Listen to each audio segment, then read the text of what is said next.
Във втори урок ще научите за вашето положение на цар и значимостта на благодатта, за да живеете живота, който Исус имаше на земята.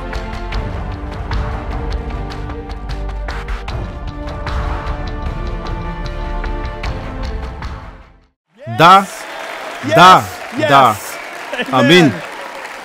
Добре дошли отново. Това е нашата втора сесия. И сега продължаваме. Втората сесия е озаглавена "Силни да царуват". Ще разгледаме втора и трета глава от книгата. Може да седнете и нека веднага започваме. Сега да преговорим набързо. Църквата е Христовото тяло. С това приключихме предишната сесия. Ние по-отделно сме части на Христовото тяло. Неговото тяло не е разчленено, Неговото тяло е едно. Амин.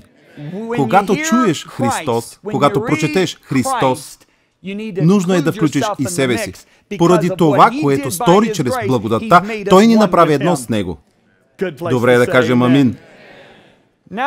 Сега, когато разбираме, че сме включени в Новия Завет, когато Новия Завет говори за Христос, да погледнем силната молитва на Павел в книгата Ефесяни. Павел ни умолява да познаем или да схванем мащаба. Чуйте тези думи. Колко безмерна и неограничена и ненадмината сила. Чухте ли това добре? Нека още веднъж да го кажа. Безмерна не може да се измери. Неограничена, няма граници. Надминава всяко величие. Е Неговата сила. Нека кажем амин. За какви мащаби само се говори тук, не е ли вярно?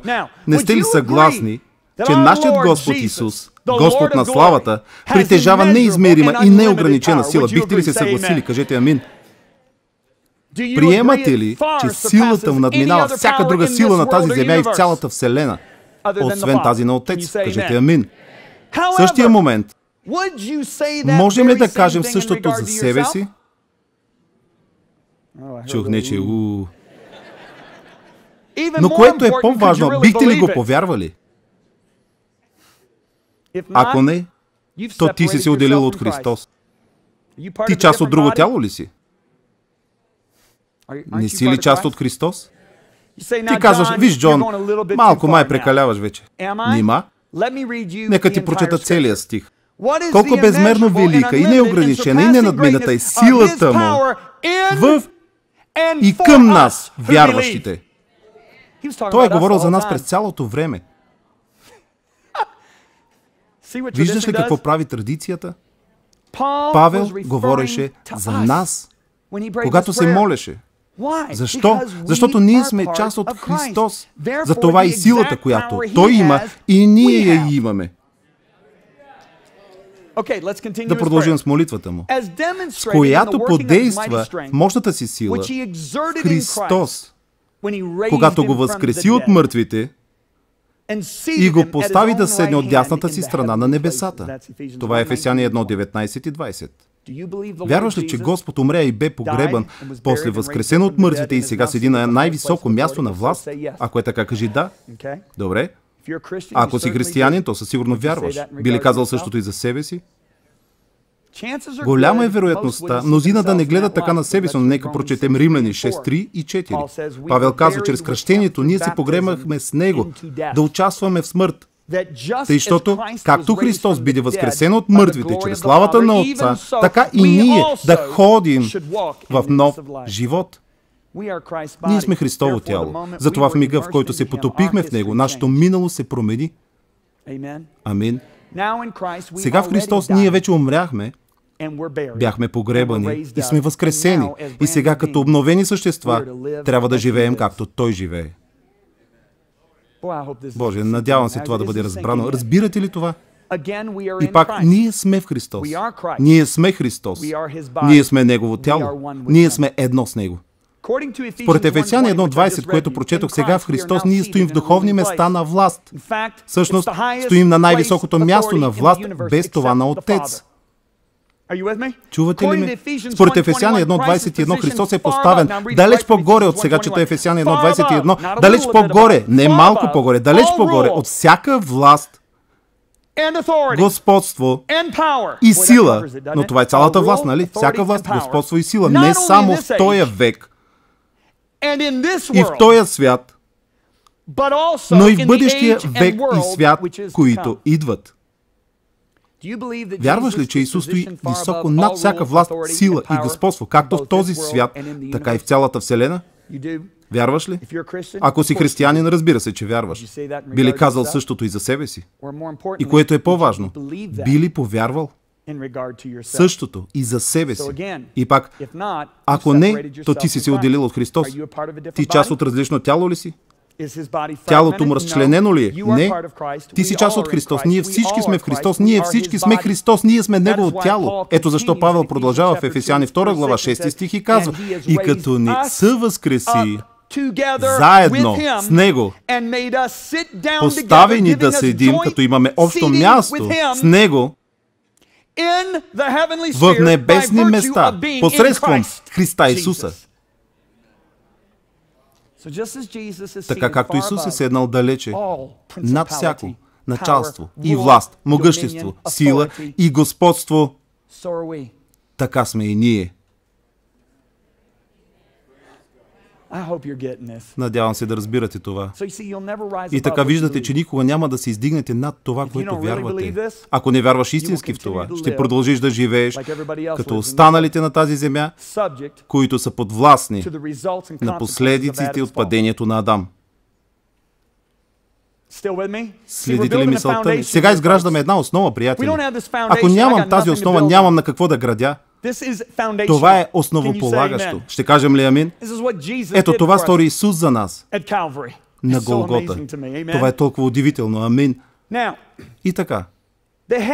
Главата не е отделена от тялото. Ние всички сме седнали на духовни места на власт, господство и сила в небесата. С други думи, ние се намираме на място, което е далеч над всяка власт на тази земя. Далече над. И така Павел ясно показва това на църквата в Коринт. Готов ли си да чуеш това, което той казва? То е великолепно. Чуй тези думи. 1 Коринтияни 3 глава, стих 21 до 23. Слушай внимателно. Затова никой да не се хвали с това, което правят човеците. Защото всичко е ваше. Светът, животът, смъртта, сегашното, бъдещето, всичко е ваше. А вие сте Христови, а Христос Божий. С това той каза: светът е ваш, животът е ваш. Но ти никога няма да го имаш, ако не повярваш. Знаейки това, да погледнем Римляни 5.17 още веднъж. Всички, които получават изобилието на благодата и на дарбата си реч правдата, ще царуват в живота чрез Христос. Сега, когато видиш чрез Христос, кой е включен вътре? Ти си. Ти управляваш живота, животът не управлява те. Ние сме тези, които трябва да владеем над тази земя. Ако неща се объркат и останат объркани в нашето присъствие, причината е, че сме се отрекли от властта си. Това е. Малко съм крайно се изнервям, когато Бог бива обвиняван за различни неща. Следите ли мисълта ми? Веднъж един Божий човек даде пророческо слово на жена ми за мен. Никога няма да го забравя. Случи се точно преди да започна служение. Това бе един много велик Божий човек. Той дойде при жена ми и каза: кажи на съпруга си, че имам слово от небето за него. Знаете ли, при мен са идвали много хора да ми пророкуват. Много. Стотици. Около 10 от тях, може би, може и по-малко, са били тези, които са преобърнали целия ми живот. Този бе един от тях. Той поглежда жена ми и простичко казва: кажи на съпруга си, че ако не ходи във властта дадена му от Бога, някой друг ще му я отнеме и ще я употреби срещу него. Отнеми 8 години да разбера истинността на това, което той ми каза тогава. Но веднага ти казвам: ти си в Христос. Ти трябва да царуваш в живота. И ако нещата се оплетат, не вини Бог за това. Чудесно слово, нали? Амин. Исус казва: Както Отец изпрати мен, така и аз изпращам вас. И още веднъж, както Отец изпрати мен, Той дойде да съсипе делата на дявола. Библията казва, за това се яви Божият Син, да съсипе делата на дявола. С други думи, да съсипе последиците от това, което Адам стори. Става дума за болести, язви, земетресения и всякакви такива неща, нали?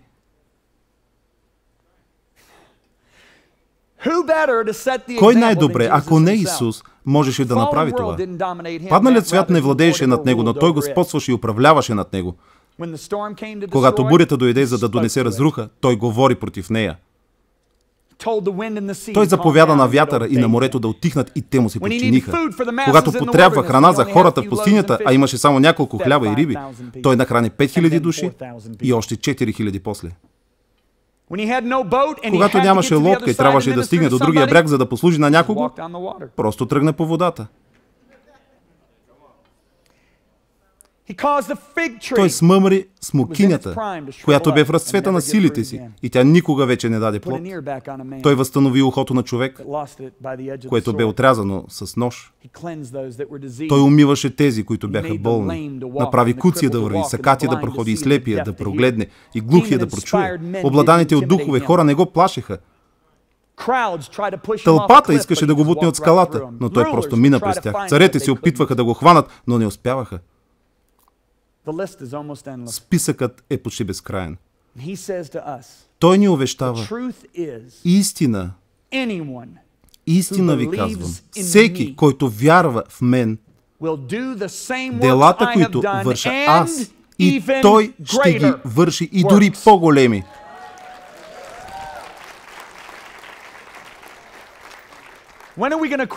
Кога ще спрем да изписваме тези думи на постери и ще ги повярваме истински? Той царуваше в живота. Той владееше над врага и злото. Той донесе небето на земята. Той постави високо летвата и очаква от нас дори по-големи дела. И така, нека още веднъж погледнем Римляни 5:17. Всички, които получават изобилието на благодата, нека всеки каже изобилието на благодата, и на дарбата си реч правдата, ще царуват в живота чрез Христос. Преминаваме към следващия въпрос. Как царуваме в живота? Отговорът е чрез изобилието на благодата от Бога. Виждаш ли отново този стих? Ние царуваме в живота чрез Божията благодат. Кажете го с мен. Аз ще кажа, вие повторете. Ние царуваме в живота. А сега чуйте това, което казвате. С Божията благодат всички, които получават изобилието на благодата и на дарбата си, реч правдата, ще царуват в живота. Ние царуваме в живота чрез Божията благодат. Тук има едно огромно, наистина огромно разминаване в американската църква. Преди около година и половина в цяла Америка се проведе проучване. От единия до другия бряг на страната бяха попитани хиляди християни, над 5000 вярващи. Това са новородени, приели Библията, ходещи на неделните служби християни. В това проучване бе зададен следния въпрос. Дайте 3 или повече определения или описания на Божията благодат. Огромен брой от отговорите на този въпрос бе спасение, незаслужен и безплатен дар и прошка на греховете. Аз съм толкова радостен, че американците разбират, че спасението е по благодат и единствено по благодат и че никой не може да заслужи тази благодат, защото тя е Божий дар, нали? И точно чрез Божията благодат греховете ни бяха простени. Слава Богу, че християните в Америка знаят това. Мартин Лутер е свършил добра работа. Но ето кое бе трагичното в това проучване. Само 2% и по-точно 1,9% от тези над 5000 християни, които бяха попитани, казаха, че благодатта е Божие овластяване. И все пак точно по този начин Бог дефинира своята благодат. Той казва на апостол Павел в 2 Коринтияни, глава 12, стих 9: моята благодат е всичко, от което се нуждаеш. Защото... Нека всеки извика. Още веднъж. Защото силата ми в немощ се показва съвършенна, т.е. човешката неспособност.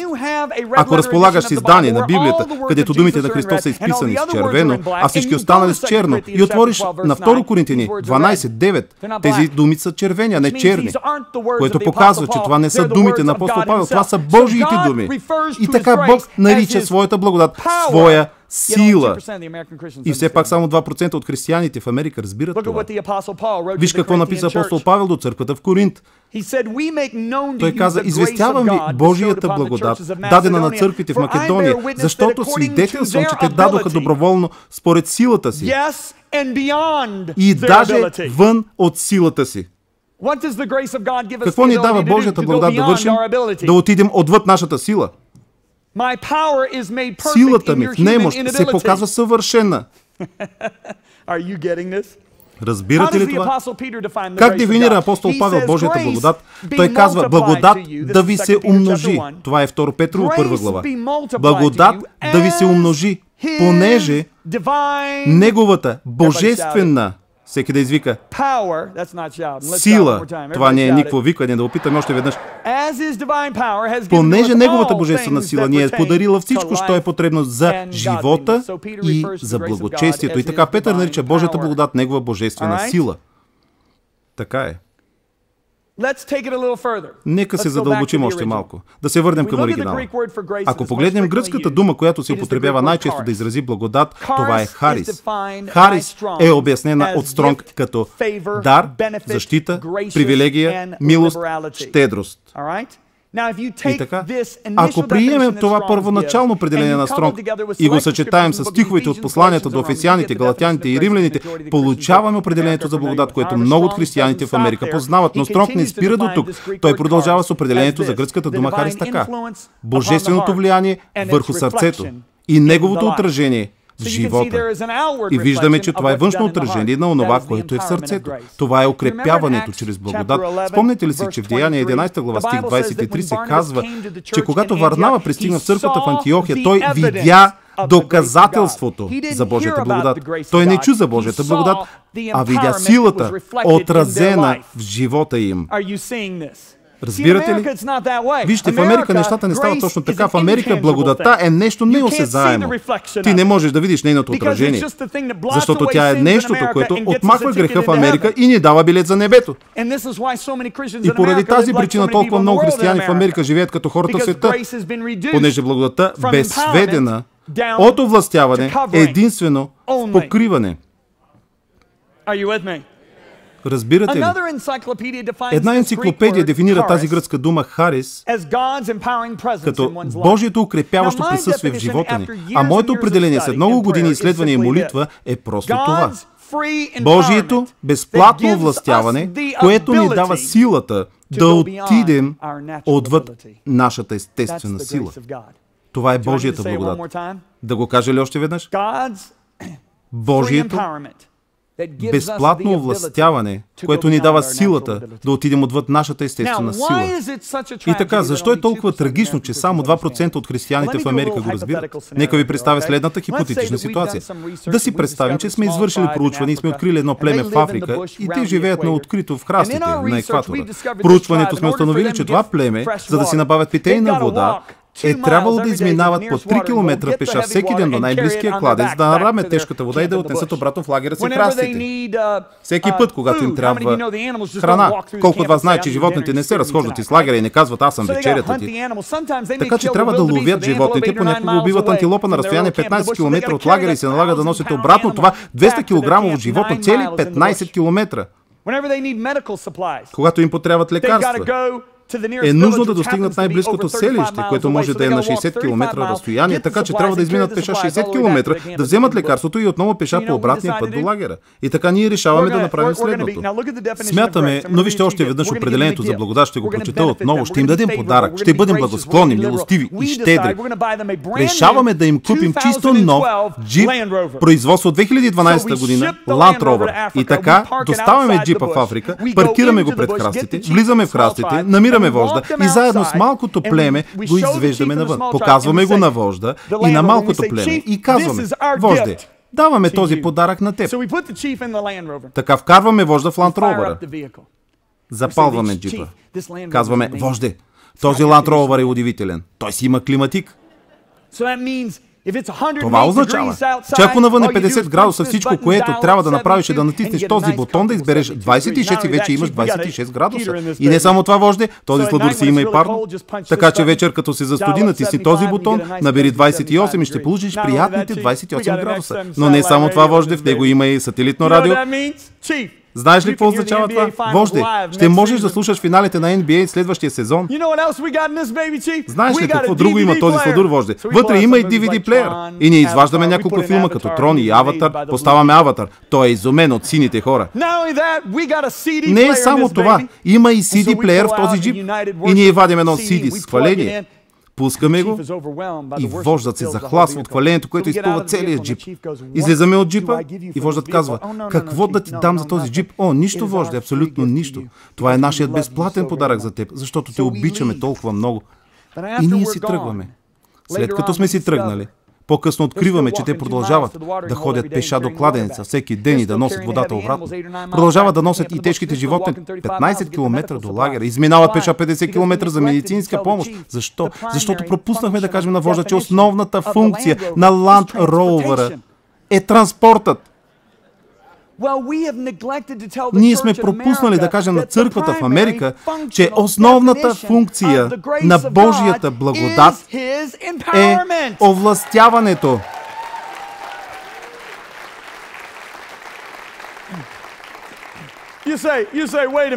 Ти казваш, почакай, Джоан току-що каза основна. Затова не мога да ръкопляскам с останалите. Ти каза основно определение. Точно така, основно. Знаете ли, преди година и половина вървях около къщата и се молех, Лиза и момчетата бяха отишли някъде. Бях се молил около 30 минути и изведнъж Святия Дух ме попита нещо, което никога няма да забравя. Той каза, синко, как описвам благодатта в моята книга, в Новия завет? Като автор на 14 книги, този въпрос имаше наистина дълбок смисъл за мен. Защото винаги, когато пиша книга и въвеждам термин, за който знам, че е непознат за мнозина, се налага да давам първичното основно определение. По-късно давам и второ и трето определение, но основното трябва да го дам, когато въвеждам термина. Следвате ли ме? Нека се уверя, че говорим за едно и също нещо. Ако аз пиша писмо до вожда в Африка, знаете ли какво ще пиша на първия ред? Вожда, подаряваме ти чисто нов Land Rover. Основната му функция е транспортирането. Вече не е нужно да вървиш 3 км да носиш на гръб тежката вода, можеш да я пренасяш с колата. Не трябва да носиш тежкото животно 15 км до лагера, просто го пренасяш с джипа. Разбираш ли? Не трябва да вървиш 50 км с колата, снабдяваш медицинските неща за 1/10 от времето. Защо е нужно да му казвам това? Защото вождат никога преди не е виждал кола. После във втората част ще му разкажа за климатика, парното, в третата за сателитното радио, в четвъртата за DVD и CD плеера, но ще му дам първичното функционално определение, когато го представям. Така ли? Господ ми зададе този въпрос. Той каза, синко, как описах благодатта в моята книга? В Новия завет. И аз честно си признах, не знам. Така че бързо изтичах при компютъра си, отворих библейски конкорданс и потърсих как Бог описва благодатта в Новия завет. Искате ли да видите как? Йоан 1.16 ни представя благодатта. Да видим какво се казва. От неговата пълнота. Чия неговата? На Исус. От Исусовата пълнота. Ние всички приехме и благодат върху благодат. Знаете ли, има приятел, който живее в Атина, Гърция. Той е чудесен Божий човек. Със съпругата си са в служение от 4 поколения и двамата са родени в Гърция. Те двамата не само са родени в Гърция и говорят гръцки като майчин език, но той е следвал древногръцки. Така че той ми е като консултант. И аз му писах и го попитах, пастор Панис, би ли ми казал какво има предвид апостолът, когато казва, че от неговата пълнота приехме благодат върху благодат? Какво значи благодат върху благодат? И в един имейл той ми отговаря следното. Това, което апостолът казва, е богатството от изобилието на неговата благодат. Така по същество това, което ни казва, е преливането, пълнотата на това, което благодатта прави за нас. Какво е преизпълването или пълнотата на това, което благодатта прави за нас? Тя ни дава пълнотата на Исус. Явно не схващате това. Нека кажем, че финалите на NBA протичат сега. Нека вземем това за пример. Да приемем, че отивам в средното училище в Пайн Крик, да посетя училищния баскетболен отбор в Пайн Крик и отивам при дете, което е резерва, което седи на повечето училищни игри. Поглеждам го и казвам, имаме нов научен начин, който може да ти даде пълната сила на Леброн Джеймс. Какво мислиш, че това дете ще каже? Искам го това веднага. И какво ще направи? Ще играе за Пайн Крик, те ще победят щатското първенство, после ще отиде в NBA, ще е най-добрият играч след години. Да си представим, че отивам при първокурсник по архитектура тук в университета Колорадо и казвам, имаме научния начин и можем да поставим върху те пълнотата, пълната способност на Франк Лойд Райт, най-великият архитект на 20 век. Какво мислиш, че ще каже? Искам това нещо веднага. И какво ще направи? Той ще напусне още в първата си година и ще започне своя звездна кариера. Ако отида при някой окаян бизнесмен и кажа, разполагаме с нов научен метод, според който можеш да придобиеш пълнотата едновременно на Стив Джобс и на Бил Гейтс. Какво мислите, че ще каже? Веднага го искам. И какво ще направи? Ще измисли начини за инвестиране, каквито никога не се е сещал. Благодатта не ни е дала пълнотата на Бил Гейтс, или Стив Джобс, или Леброн Джеймс, или Франк Лойд Райт, или Алберт Айнщайн, или Бетовен. Благодатта ни е дала пълнотата на самия Исус Христос. Ето това се казва сила. Амин. Ето защо Петър пише в своето послание 2 Петрово, 1 глава, стих 3 и 4, че благодатта, и ако отворите там ще прочетете, той казва, благодатта ни е направила да станем участници на божественото естество. А какво означава думата естество? Тя означава това съществените качества и характеристики на човек. Разбираш ли, благодатта ни е дала пълнотата на съществените качества и характеристики на самия Исус Христос. Ето защо апостол Йоан, когато вярвам, че е бил на 80 години, когато е писал това писмо, той пише, както е Исус, така сме и ние в този свят. Почакай малко. Вие не разбирате. Чувате ли това? Както е Исус. И той се справя доста добре. Така сме и ние в този свят. Не се казва както Исус, така ще сме и ние през хилядолетието. Нито както Исус, така ще бъдем ние на небето един ден. Както е Исус, така ще бъдем в идния живот. Както е Той, така сме и ние в този свят. Ето защо ставам толкова гневен. Наистина гневен.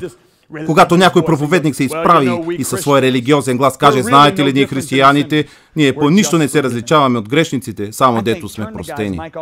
Мисля си, изключи микрофона на този човек и стича навън веднага, смени станцията.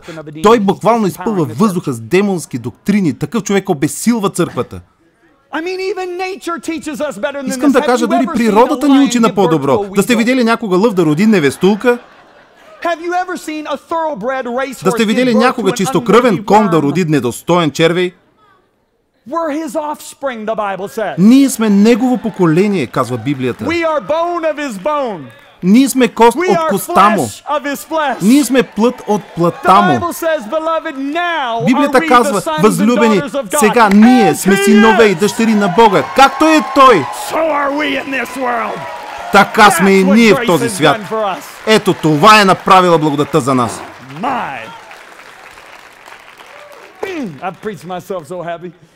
Така се радвам, като го проповядвам. Ето това е направила благодатта за нас. Искам да кажа, знаете ли, някои хора, тази странна религия е толкова... Това прави делото на Исус повече славно, не по-малко славно. Като се замислиш реално, да ни вземе от пръста и да ни направи като Него.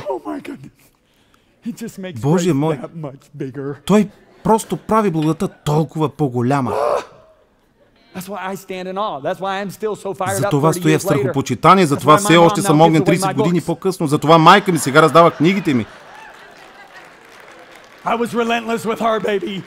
Аз бях непоколебим с нея. Нека ти кажа, тя трябваше да се спаси.